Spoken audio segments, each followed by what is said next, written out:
Good morning, student. Now, today's video lecture we discuss about the web-based mail. Okay.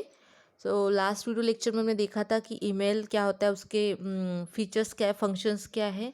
Okay.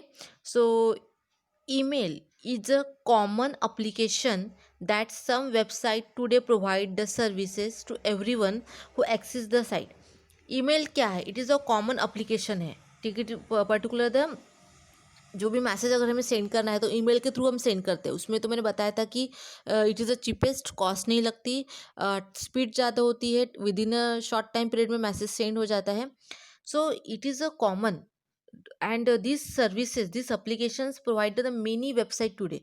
बहुत सारी website जो होती है वो आपको जो ईमेल सर्विसेज होती है, मैसेज सेंडिंग की सर्विसेज होती है वो प्रोवाइड करती है. Okay. So web some that some website today provide this service to anyone who access the site. ठीक है.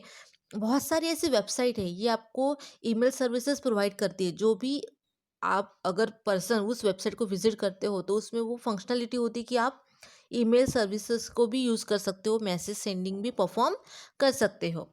सो anyone who can access the site. There are 3 common websites are, जैसे Hotmail हो गया, याहू और Google. This are the, there are many more but this are the 3 common, we can say that popular, जो हमें email services को provide करता है, जिसके थ्रू, इन वेबसाइट के थ्रू या इस साइट के थ्रू हम क्या कर सकते हैं, पर्टिकुलर मेल को एक्सेस कर सकते हैं. ठीक है. सो बाय यूजिंग, जैसे गूगल हो गया, हॉटमेल हो गया, याहू हो गया, इसके थ्रू हम क्या कर सकते हैं, अपने जीमेल अकाउंट को, हमारे ईमेल को एक्सेस करके मैसेज को सेंड रिसीव ऑपरेशन परफॉर्म कर सकते हैं. ठीक है. सो वेब मेल और web based mail is a email service. इसको हम क्या बोलते हैं? It is a email service that can be access. Sorry. So, webmail or web-based email is an email service that can be accessed using a standard web browser. तो अगर मुझे email service को web based, webmail यानी क्या है, एक email service ही है, इसको हम ईमेल सर्विस ही बोलेंगे. और इसको मुझे एक्सेस करना है तो मुझे क्या होना चाहिए, मेरे पास स्टैंडर्ड वेब ब्राउज़र होने चाहिए. ठीक है. स्टैंडर्ड वेब ब्राउज़र के थ्रू हम क्या कर सकते हैं, ईमेल सर्विस को एक्सेस कर सकते हैं. So it contrast with email service accessible through specialise email client software as well as. हम इसे, जिसमें मैंने बताया था कि अगर आपको ईमेल को सेंड करना है, ईमेल को आपको एक्सेस करना है, तो आपके पास क्या होना चाहिए, एप्लीकेशन होना चाहिए. ठीक है. आपके पास जीमेल ऐप होनी चाहिए, जीमेल एप्लीकेशन होनी चाहिए, या गूगल के थ्रू आप उसको क्या कर सकते हो, जीमेल को जाके पर्टिकुलर आप अपना मेल आईडी और पासवर्ड डाल के अपना मेल ओपन करके किसी को मैसेज सेंड कर सकते हो. ठीक है. So in contrast with email service accessible through specialise email client software. Okay. तो इसको हम कुछ सॉफ्टवेयर के थ्रू भी एक्सेस कर सकते हैं. So example of web mail providers are AOL email, Gmail, मेलफंस, outlook.com, hotmail.com, yahoo.com. ठीक है. IceWarp mail server. Additionally many internet service provider provide the web mail as a part of the internet service packages. तो ये ऐसी बहुत सारी software है जिसके थ्रू हम क्या कर सकते हैं, अपने मेल को एक्सेस कर सकते हैं. जैसे हो गया आपका जीमेल हो गया, देन याहू हो गया, हॉटमेल हो गया, देन पर्टिकुलर AOL मेल हो गया. ठीक है. मेल फ्रेंड्स मेल हो गया. So this are the various client software, email client software, जिसके थ्रू हम क्या कर सकते हैं, पर्टिकुलर अपने मेल को एक्सेस कर सकते हैं. याहू, हॉटमेल, गूगल के थ्रू तो एक्सेस कर ही सकते हैं, लेकिन बहुत सारे सॉफ्टवेयर भी है, जैसे क्लाइंट ईमेल सॉफ्टवेयर है, ईमेल क्लाइंट सॉफ्टवेयर, इसके थ्रू भी हम अपने मेल को एक्सेस कर सकते हैं. सो और this is the, we can say it is the common to the internet service packages. और ये तो भी पैकेजेस में आपको ऑलरेडी मिल ही जाते हैं. अगर आप इंटरनेट सर्विस पैकेजेस अप्लाई करते हो तो उसमें आपको ये इजीली, जैसे अगर आप मोबाइल में कोई सॉफ्टवेयर पैक इंस्टॉल करते हो तो उसमें आपको जीमेल आपको ऑटोमेटिक मिल जाती है. जिसमें आपको क्या करना है, सिंपली आपको मेल आईडी और पासवर्ड डालना है, जिसके थ्रू आप जब भी ओपन करना चाहते हो आप इमीडिएटली ओपन कर सकते हो. आपको बार बार आईडी और पासवर्ड डालने की ज़रूरत नहीं पड़ेगी. जैसे अगर आप गूगल के थ्रू करते हो, ठीक है, तो आपको क्या करना पड़ता है, गूगल के थ्रू अगर आप अकाउंट ओपन करना चाहते हो, एक्सेस करना चाहते हो, एट दैट टाइम आपको क्या होता है, आईडी डालना पड़ता है, उसके बाद पासवर्ड डालना पड़ता है. लेकिन अगर आप अपने मोबाइल में अगर एप्लीकेशन डाउनलोड कर लेते हो जीमेल, ठीक है, और उसके थ्रू अगर आप, या बहुत सारे सर्विस प्रोवाइडर जो होते हैं वो आपको क्या बोल सकते हैं, ऑटोमेटिक प्रोवाइड करते हैं, ठीक है। बाय डिफ़ॉल्ट आपको ये सर्विस पैकेजेस में प्रोवाइड करते हैं जीमेल वगैरह। तो उसमें आपको क्या होता है, सिर्फ एक बार मेल आईडी और पासवर्ड डाल के सेव कर दो, आपको बार बार ओपन करते हो तो उसको आपको फिर से आईडी और पासवर्ड डालने की ज़रूरत नहीं पड़ती है। Okay, this is the various we can say that email client software that can be very easily we can access the mail, ठीक है। हम पर्टिकुलर इस सॉफ्टवेयर के थ्रू भी मेल को एक्सेस कर सकते हैं, एज वेल एज हम अपने किसी वेबसाइट के थ्रू भी हम क्या कर सकते हैं, मेल को एक्सेस कर, जैसे गूगल के थ्रू अगर मुझे एक्सेस करना है तो वो भी हम इजीली यहाँ पे परफॉर्म कर सकते हैं। अब उसके कुछ क्या सीनारो क्या होते हैं वो देखेंगे। सो इसके दो केसेस हैं। So the idea is very simple, let us go through found the two cases. Okay, so case 1, इसमें क्या होता है, इन द फर्स्ट केस आप यहाँ पे डायग्राम देख सकते हो कि यहाँ पे दो क्लाइंट, एक क्लाइंट और एक सर्वर है, it is we can say that one sender and one receiver. So यहाँ पे अनुज एक सेंडर है जो मैसेज को सेंड करने वाला है, आप डायग्राम में देख सकते हो, और अनिल एक रिसीवर है जो मैसेज को रिसीव करने वाला है वाया इंटरनेट के थ्रू, ठीक है। और ये जो मैसेज का जो एक्सचेंजिंग ऑपरेशन जो परफॉर्म होने वाला है वो किसके थ्रू होने वाला है, SMTP प्रोटोकॉल के थ्रू। SMTP प्रोटोकॉल जो है सिंपल मेल ट्रांसफ़र प्रोटोकॉल, ये यहाँ पे क्या करने वाला है कि ओवर द इंटरनेट आपके मैसेज को ट्रांसफ़र करने वाला है सेंडर टू रिसीवर, ठीक है। तो यहाँ पे मैंने जैसे बताया आपके कि दो यूज़र है, एक अनुज यूज़र है और एक अनिल यूज़र है, ठीक है। So in the first case Anuj, the sender uses traditional mail server, जो ट्रेडिशनल मेल सर्वर होता है उसका यूज़ किया अनुज ने, जहाँ पे उसने SMTP सर्वर SMTP क्लाइंट का यूज़ किया है। Okay, Anil the receiver has an account on the web based, उसका जो अकाउंट है, आपका जो सेकंड यूज़र जो है अनिल, उसका जो अकाउंट है वो वेब बेस्ड सर्वर पे है, ठीक है। और ये जो मेरा अनुज जो यूज़र है उसका जो अकाउंट है वो कहाँ पे, ट्रेडिशनल मेल सर्वर पे, जैसे मैंने अब तक बताते आया है, हमने देखा है जहाँ पे हम SMTP सर्वर का यूज़ करते हैं और SMTP क्लाइंट का ही यूज़ कर, दोनों भी SMTP सर्वर और क्लाइंट हो, लेकिन जो आपका जो सेकंड यूज़र है अनिल, उसका जो अकाउंट है वो वेब बेस्ड सर्वर पे है। सो द मेल ट्रांसफ़र जो होने वाला है from Anuj browser to her mail server is done to the SMTP, of course, क्योंकि अनुज का जो मेल सर्वर है वहाँ पे जो मैसेज वहाँ से जो मैसेज जाने वाला है वो किसके थ्रू जाने वाला है, SMTP सर्वर के थ्रू, SMTP प्रोटोकॉल के थ्रू जाने वाला है। Okay, the transfer of message from sending mail server to the receiving mail server is still through the SMTP, क्योंकि ये जो प्रोटोकॉल है इसका नाम ही है सिंपल मेल ट्रांसफ़र प्रोटोकॉल। ये प्रोटोकॉल क्या करता है, मैसेज को ट्रांसफ़र करता है। तो मैसेज जो ट्रांसफ़र होने वाला है via the internet, over the internet, वो SMTP प्रोटोकॉल के थ्रू ही होने वाला है। Okay, the message from the receiving server the web server to the Anil browser is done through the HTTP। लेकिन जो मेरा जो सेकंड यूज़र है अनिल यूज़र जो है वो इस मेल को कैसे एक्सेस करने वाला है, कैसे रिसीव करने वाला है, so the it can be receiving the particular message by the Anil server by using the HTTP, ठीक है। तो यहाँ पे जो एट द रिसीविंग साइड पे जो अनिल ब्राउज़र है वो डन किसके थ्रू होने वाला है, वो जो किसके थ्रू ब्राउजिंग करने वाला है, HTTP प्रोटोकॉल के थ्रू यहाँ पे वो ब्राउजिंग करने वाला है, instead of using the pop और IMAP, ठीक है। जैसे पॉप जो होता है पोस्ट ऑफिस प्रोटोकॉल है और internet mail access protocol version 4, तो ये जो प्रोटोकॉल होते हैं मेल रिसीविंग के लिए हम यूज़ करते हैं। तो यहाँ पे वो प्रोटोकॉल के थ्रू मेल रिसीव ना करते हुए वो HTTP प्रोटोकॉल के थ्रू यहाँ पे मेल को रिसीव करने वाला है, ठीक है। सेंडर ने तो अपने कॉमन ट्रेडिशनल सॉफ्टवेयर के थ्रू, ट्रेडिशनल सर्वर के थ्रू ही मैसेज को सेंड किया, SMTP सर्वर के थ्रू, SMTP क्लाइंट के थ्रू मैसेज उसने सेंड किया है वाया इंटरनेट, ओवर इंटरनेट।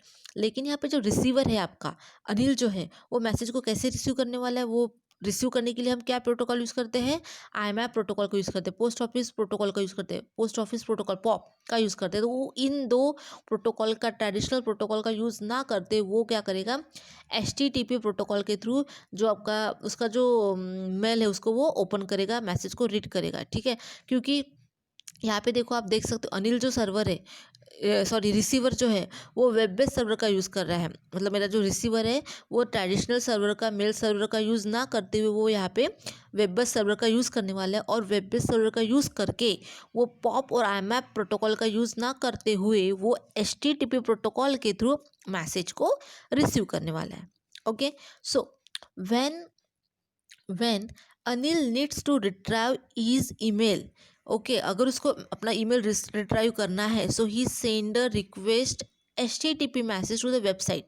वो क्या करेगा, अगर उसको मेल को रिसीव करना है, ट्राई करना है, ओपन करना है, तो वो आपको एक रिक्वेस्ट सेंड करेगा, HTTP रिक्वेस्ट सेंड करेगा टू द वेबसाइट को। जैसे अगर हो गया गूगल, हो गया हॉटमेल, होगा, इस वेबसाइट को क्या करेगा, रिक्वेस्ट करेगा कि मुझे वो मेल को रिट्राइव करना है, क्योंकि उसका जो अकाउंट है वो कहाँ पे है, वेब बेस्ड सर्वर पे है। उसका अकाउंट ट्रेडिशनल मेल सर्वर पे नहीं है, वो वेब बेस्ड सर्वर का यूज़ कर रहा है।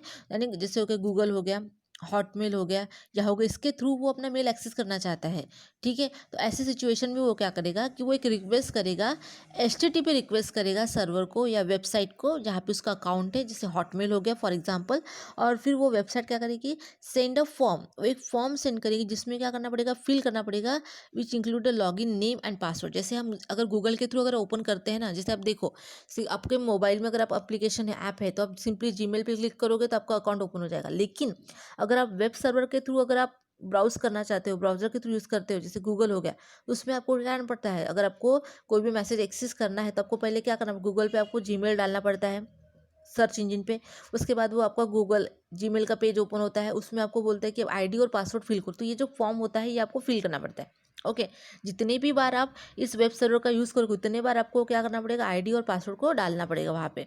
ठीक है, जिसके थ्रू आप क्या करोगे, लॉगिन करोगे, और लॉगिन करने के बाद if the login name and password match to the list of email is transfer from the web server to the Anil browser in HTML format, then Anil can browse to this received mail. तो ही वो क्या करेगा, जब match होता है, ठीक है, अकॉर्डिंग टू द लिस्ट जो रहती है ईमेल्स उसके तरह मैच किया जाता है, और अगर मैच होता है तो ही वो क्या कर सकता है, पर्टिकुलर अपना ईमेल अकाउंट को ओपन करके जो भी मैसेज है उसको रिट्राइव कर सकता है या रीड यहाँ पे कर सकता है। ठीक है, so using the more HTTP transaction ही we can get email one by one. आपको क्या करना पड़ेगा, जैसे जितने भी आपको मैसेज को रीड करना है ईच एंड एवरी टाइम, मतलब अभी आपने ओपन किया अपना जीमेल अकाउंट, पूरा डिटेल्स रीड किया, पूरे मैसेज को रीड किया, और आपको फिर से इवनिंग को अगर रीड करना है, आपने मैसेज लॉग आउट कर दिया, तो आपको फिर से अगर आप गूगल के थ्रू या हॉटमेल के थ्रू अगर आप फिर से ओपन करना चाहते हो, तो आपको पहले क्या करना पड़ेगा, HTTP रिक्वेस्ट मैसेज सेंड करना पड़ेगा किसको, आपके वेबसाइट को, जो भी आप वेबसाइट के थ्रू उसको एक्सेस करना चाहते हो मेल को, वो वेबसाइट को मैच रिक्वेस्ट सेंड करने के बाद वो क्या करेगी, आपको एक फॉर्म प्रोवाइड करेगी, फिर से आपको आईडी और पासवर्ड डालना पड़ेगा, फिर से वो मैच करेगा। मतलब ये आपको हमेशा ये ऑपरेशन परफॉर्म करने पड़ेंगे जब आपका जो अकाउंट है कहाँ पे है, जब आप कोई ट्रेडिशनल मेल सर्वर ना यूज़ करते हुए अगर आप वेब बेस्ड सर्वर का यूज़ करते हो, इन दैट सिचुएशन आपको क्या करना पड़ता है, HTTP रिक्वेस्ट जो होती है वो वेबसाइट को प्रोवाइड करनी पड़ती है, क्योंकि आप यहाँ पे सिंपल SMTP सर्वर यूज़ नहीं कर रहे हो, आप यहाँ पे HTTP सर्वर का यूज़ कर रहे हो।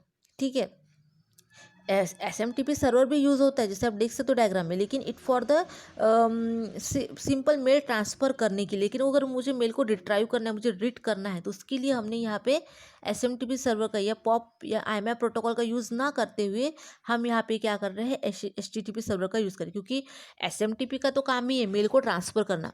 लेकिन अगर मुझे मेल को रिसीव करना है, उसको रिट्राइव करना है, रीड करना है, उसके लिए हम क्या प्रोटोकॉल यूज़ करते हैं, उसके लिए हम पॉप और IMAP प्रोटोकॉल का यूज़ करते हैं, जिसके थ्रू हम क्या कर सकते हैं, मेल को रीड कर सकते हैं। तो सेंड करने के लिए मतलब रिसीविंग साइट में भी, अनिल के साइट में भी अगर मेल ट्रांसफ़र करना है तो SMTP सर्वर के पास मेल आएगा बाय इंटरनेट के थ्रू, और फिर वो SMTP प्रोटोकॉल किसको सेंड करेगा, पर्टिकुलर HTTP सर्वर को सेंड करेगा। ठीक है, तो उसको वो मैसेज को रीड करने के लिए अभी क्लाइंट को क्या करना पड़ेगा, वो ट्रांजेक्शन परफॉर्म करने के लिए वो वेबसाइट को उसको रिक्वेस्ट सेंड करनी पड़ेगी, HTTP रिक्वेस्ट सेंड करनी, तभी वो HTTP सर्वर में से उस मैसेज को रीड कर पाएगा। ठीक है, this is the scenario one. Now this is the second scenario. अब यहाँ पे क्या हो रहा है, in this second case both Anuj and Anil use the web server, not necessary the same server. दोनों भी क्या यहाँ पे यूज़ कर रहे हैं, HTTP सर्वर का यूज़ कर रहे हैं, जैसे आप डायग्राम में देख सकते हो। ठीक है, but it not a compulsory कि वो दोनों एक ही सर्वर में हैं। ठीक है, हो सकता है दोनों डिफरेंट सर्वर में हो, और डिफरेंट सर्वर में होने के बाद दोनों का भी जो वेब बेस्ड सर्वर में ही अकाउंट है वो ट्रेडिशनल मेल सर्वर का यहाँ पे यूज़ नहीं कर रहे हैं। ठीक है, so Anuj send the message to the web server using HTTP transaction. So अगर अनुज को कोई भी मैसेज सेंड करना है HTTP सर्वर में, तो उसको क्या करना पड़ेगा, HTTP ट्रांजेक्शन के थ्रू उसको क्या करना पड़ेगा, मैसेज को सेंड करना पड़ेगा, यानी उसको वही HTTP रिक्वेस्ट सेंड करनी पड़ेगी वेबसाइट को। फिर वेबसाइट उसको क्या करेगी, वो वेरीफाई करेगी, वेरीफाई करने के बाद ही वो उसको परमिशन देगी कि ठीक है आप अभी मैसेज को सेंड कर सकते हो। सो वही बताया है कि यहाँ पे क्या होता है कि मैसेज सेंड करना है अगर सेंडर को थ्रू वेब सर्वर के, तो उसको HTTP ट्रांजेक्शन परफॉर्म करना पड़ेगा। ठीक है। Then Anuj sent HTTP request message to the web server using the name address of the mail Anil mailbox at the URL। तो अगर उसको मैसेज सेंड करना है तो उसको अपने URL में डोमेन नेम डालना पड़ेगा। इट कैन से दैट उसको अपना क्या करना पड़ेगा, वेब सर्वर में जिस भी यूज़र को, जिस भी रिसीवर को मैसेज सेंड करना है उसका एड्रेस उसको देना पड़ेगा। ठीक है। सो वही बोला है यहाँ पे, Anuj send HTTP request message to the her web server using the name and address of the Anil mail box, okay, as the URL। तो उसको URL में अनिल का जो नेम और एड्रेस है उसका इंफॉर्मेशन, उसकी डिटेल पूरी आपको देनी पड़ेगी टू दी वेब सर्वर को, देनी पड़ेगी। किसको देनी पड़ेगी? अनुज को, क्योंकि अनुज मैसेज सेंड करना चाहता है। तो उसको जैसे भी हम कोई मैसेज सेंड करते हैं या कोई मैसेज रिसीव करते हैं, हम HTTP रिक्वेस्ट सेंड करते हैं। तो यहाँ पे वही होगा कि अगर आपको मैसेज सेंड करना है, क्योंकि हम यहाँ पे ट्रेडिशनल मेल सर्वर का यूज़ नहीं कर रहे हैं, हम यहाँ पे वेब बेस्ड मेल सर्वर का यूज़ करें, जहाँ पे हमारा जो अकाउंट है वो किसी तो भी सर्वर पे है, वेब बेस्ड सर्वर पे क्रिएटेड है। तो अगर मुझे मैसेज सेंड करना है तो मुझे यहाँ पे HTTP रिक्वेस्ट सेंड करनी पड़ेगी। ठीक है। तो HTTP रिक्वेस्ट यहाँ पे सेंड की जाएगी और उस रिक्वेस्ट में क्या लिखा जाएगा, जिस भी पर्सन को मुझे वो मैसेज सेंड करना है उसका एड्रेस और name in the format of URL के फॉर्मेट में मुझे पर्टिकुलर वो जो भी आप वेब सर्वर के थ्रू सेंड करना चाहते हो उस वेबसाइट को, उस वेब सर्वर को आपको वो सारी डिटेल इन्फॉर्मेशन प्रोवाइड करनी पड़ेगी। ठीक है। Then server at the Anuj site pass the message to the SMTP client and send it to the server at the Anil site using the SMTP protocol। अब वो क्या करेगा, जैसे उसके पास वो रिक्वेस्ट आएगी तो वो वेरीफाई हो जाने के बाद वो जो भी मैसेज वो SMTP प्रोटोकॉल को सेंड करेगा। जैसे आप डायग्राम में देख सकते हो, यहाँ पे राउंड भी किया है कि ये फर्स्ट स्टेप परफॉर्म करनी है आपको। ठीक है। वो जो है वो जो भी रिक्वेस्ट है, वो मैसेज है, वो SMTP क्लाइंट को प्रोवाइड करेगा। तो SMTP क्लाइंट जो वाया इंटरनेट के थ्रू क्या करेगा, पर्टिकुलर जो रिसीवर है उसके साइट में, उस साइट में उसके SMTP सर्वर को वो मैसेज प्रोवाइड करेगा। ठीक है। SMTP क्लाइंट SMTP प्रोटोकॉल के थ्रू SMTP सर्वर के पास आ जाएगा, मतलब सेंडर के SMTP क्लाइंट के थ्रू रिसीवर के SMTP सर्वर पे मैसेज आ गया है ओवर द इंटरनेट। उसके बाद वो जो भी मैसेज है वो कहाँ पे जाएगा, HTTP सर्वर के पास जाएगा, क्योंकि यहाँ पे जो मैसेज जो रिसीव करने वाला है रिसीवर, वो HTTP सर्वर से ही रिसीव करने वाला है। ठीक है। सो यहाँ पे Anil received the message using the HTTP transaction. However, the message from the server at the Anuj site to the server at the Anil site take place by using the SMTP protocol। अब वो वही same exchange provide होगी यहाँ पे जैसे case 1 में हुआ था। HTTP सर्वर के पास आने के बाद यहाँ पे क्या करेगा, जो भी मेरा रिसीवर है वो HTTP रिक्वेस्ट मैसेज सेंड करेगा। ठीक है। किसको, HTTP सर्वर को, और रिक्वेस्ट मैसेज सेंड करने के बाद HTTP सर्वर को सेंड करेगा, यानी पर्टिकुलर वेबसाइट को सेंड करेगा। जैसे अगर आप गूगल यूज़ करते हो तो वो जो भी आपका जो क्लाइंट है या जो रिसीवर है वो क्या करेगा, HTTP रिक्वेस्ट मैसेज सेंड करेगा पर्टिकुलर वेबसाइट को, गूगल को। फिर से गूगल आपको एक फॉर्म प्रोवाइड करेगी। फॉर्म प्रोवाइड करने के बाद उसमें आपको ID और यूज़र अपना डालना पड़ेगा। अपना ID और यूज़र नेम और ID डालने के बाद आप उस मैसेज को जो आपको क्लाइंट ने सेंड किया था, अनुज ने सेंड किया था, वो आप यहाँ पे रीड कर पाओगे। ठीक है। तो मैसेज जो सेंड हो रहा है वो SMTP प्रोटोकॉल के थ्रू ही सेंड हो रहा है, लेकिन जो रिसीव जो हो रहा है वो यहाँ पे हम क्या कर रहे हैं, HTTP ट्रांजेक्शन के थ्रू या HTTP पर्टिकुलर वेबसाइट के थ्रू, गूगल के थ्रू, हॉटमेल के थ्रू हम HTTP रिक्वेस्ट सेंड करने के बाद मैसेज को रिट्राइव करते हैं। या अगर मुझे मैसेज सेंड भी करना है तो मुझे यहाँ पे HTTP रिक्वेस्ट मैसेज सेंड करना पड़ेगा पर्टिकुलर द वेब सर्वर को, गूगल को, और उसमें मुझे डालना पड़ेगा कि ये मैसेज मुझे किसको सेंड करना है, उसका नेम और एड्रेस पर्टिकुलर मुझे वहाँ पे मेंशन करना पड़ेगा in the format of the URL। ठीक है। तो मैसेज सेंडिंग जो हो रहा है वो SMTP प्रोटोकॉल के थ्रू ही हो रहा है, बट यहाँ पे जो हम सर्वर यूज़ कर रहे हैं वो हम ट्रेडिशनल मेल सर्वर ना यूज़ करते हुए हम यहाँ पे वेब बेस्ड सर्वर का यूज़ कर रहे हैं, जिसमें हम HTTP सर्वर का यूज़ करते हैं। ठीक है। तो हम यहाँ पे HTTP सर्वर के थ्रू हम क्या करते हैं, पर्टिकुलर रिक्वेस्ट मैसेज सेंड करते हैं पर्टिकुलर वेबसाइट को। वेबसाइट वो वेरीफाई करती है। उसके बाद अगर आपको सेंड करना है तो वो पूछेगी किसको सेंड करना है, उसका ID और उसका एड्रेस और नेम बताओ। उसका हम क्या करते हैं, ईमेल ID प्रोवाइड करते हैं। उसके बाद वो मैसेज SMTP प्रोटोकॉल के पास जाएगा HTTP सर्वर से, जैसे डायग्राम में देख सकते हो HTTP सर्वर से SMTP क्लाइंट के पास जाएगा। फिर SMTP क्लाइंट जो ओवर द इंटरनेट वो SMTP सर्वर को सेंड करेगा इन द रिसीविंग साइड में। जैसे ही मैसेज एसएमटीपी सर्वर के पास आता है तो जो सिंपल मेल ट्रांसफर प्रोटोकॉल है वो मैसेज किसको सेंड करेगा, एचटीटीपी सर्वर को। इन द डायग्राम, ठीक है, वहाँ पे नंबरिंग भी अटैच किया है कि थर्ड नंबर में जो एसएमटीपी सर्वर के पास जो रिक्वेस्ट आती है मैसेज की एसएमटीपी क्लाइंट से ऑन द सेंडर साइड से, तो वो रिसीविंग एंड में एसएमटीपी सर्वर जो वो मैसेज रिसीव करेगा और वो मैसेज को ट्रांसफ़र कर देगा एचटीटीपी सर्वर के पास। एचटीटीपी सर्वर के पास जाने के बाद अब क्लाइंट को, अनिल को मैसेज को रीड करना है, रिट्राइव करना है, तो उसको यहाँ पे एचटीटीपी ट्रांजैक्शन ऑपरेशन परफॉर्म करना पड़ेगा। इट मीन्स क्या करना पड़ेगा उसको, फिर से उसको एचटीटीपी रिक्वेस्ट मैसेज सेंड करना पड़ेगा। किसको सेंड करना पड़ेगा, टू द वेबसाइट को। जैसे हॉटमेल को अगर हम यूज़ करते हैं तो फिर वो हॉटमेल क्या करेगा, पर्टिकुलर वेबसाइट है आपको एक फॉर्म प्रोवाइड करेगी, वो आपको फॉर्म फिल करना पड़ेगा। उसमें क्या होगा, एक पैनल प्रोवाइड करेगा, उसमें लिखा रहेगा आपको लॉगिन आईडी और पासवर्ड डालना है, जिसमें अपना, क्योंकि आपको मैसेज रीच करना है, अपना आईडी और पासवर्ड आप वहाँ पे डालोगे। उसके बाद वो क्या करेगा, वो वेरीफाई करेगा कि ये राइट यूज़र है या नहीं है, वैलिड है या नहीं है, ऑथेंटिकेटेड है या नहीं है। उसके बाद वो क्या करेगा, आपका मेल का जो पेज है, वो फ्रंट पेज होता है, वो ओपन करेगा और उसके बाद ही आप क्या कर सकते हो, मैसेज को रीड कर सकते हो। ठीक है, तो इस तरह से हम वेब बेस्ड मेल का यूज़ करते हैं। ठीक है, so I hope you understand this video. Thank you.